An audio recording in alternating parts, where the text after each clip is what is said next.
আজকে এখান থেকে আমি শিক্ষা নিয়ে যাব যে এখানে যে মাইয়া দেখতে পাচ্ছেন শুয়ে আছে, এই মানুষটাই কিন্তু গতকালকে এই সময়ের মধ্যে দুনিয়ার মধ্যে জীবিত ছিল কিনা।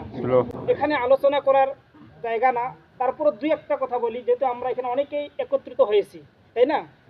আল্লাহ রাব্বুল আলামিন বলেছেন যে প্রত্যেকটা প্রাণীকে মৃত্যুর স্বাদ গ্রহণ করতেই হবে। যারা দুনিয়ার মধ্যে জন্মগ্রহণ করেছে তাদের একদিন মৃত্যু হবে। তাহলে মৃত্যু যে হবে, আপনাকে আমাকে এই মৃত্যু নিয়ে যাবে, চলে যাবো দুনিয়া থেকে, আপনাকে আমাকে কিছু নিয়ে যেতে হবে কিনা?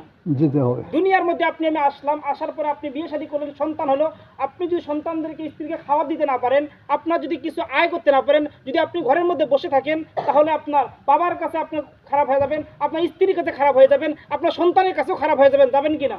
কারণটা কি?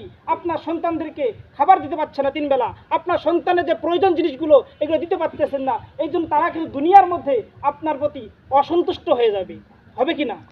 যে আল্লাহ রাব্বুল আলামিন বললেন, ওমা খলাকতুল জিন্না ওয়াল ইনসা ইল্লা লিয়াবুদুন, আমি আল্লাহ তাআলা জিন এবং মানুষকে দুনিয়ার মধ্যে একমাত্র প্রেরণ করেছি আমি রবের ইবাদত করার জন্য। কার ইবাদত? আল্লাহর ইবাদত। কিন্তু দুনিয়ার মধ্যে যে রব আপনাকে আমাকে পাঠাইলো, যে আল্লাহ রাব্বুল আলামিন আপনাকে আমাকে দুনিয়ার মধ্যে পাঠাইলেন, সুন্দর হাত পা দিয়ে বডি দিয়ে একটা পাঠাইলেন, আপনাকে আমাকে চলার মধ্যে দুটো পা দিলেন, কিন্তু আমি এমন হয়ে গেছি সেই রবকে ভুলে যাচ্ছি, যেই রব আপনাকে বানানোওয়ালা, যিনি আপনাকে তৈরি করলেন দুনিয়ার মধ্যে, সুন্দর দৃষ্টি দিয়েছেন, দুনিয়ার পৃথিবীর মধ্যে সব কিছু দেখতে পারি, সব কিছু একটা ব্রেন দিয়েছে, আকল আছে, আমি রিসার্চ করতে পারি কোনটা ভালো কোনটা মন্দ, আমি বাজারে গেলে কোন তরকারিটা বেশি ভালো কোনটা পচা, আমি এটা তো আপনার আমার মধ্যে বিবেক আছে, এই পার্থক্য করতে পারি। কিন্তু মুসলমান ভাই ও বাবাজি, আমি এটা পার্থক্য করতে পারি না কেন?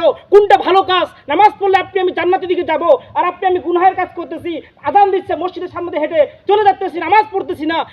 আমি তো আকল মুসলমান মানুষ বলতে আপনার আমার একটা বিবেক আছে, আমি এই বিবেকটা দিয়ে আমি রিসার্চ কেন করি না?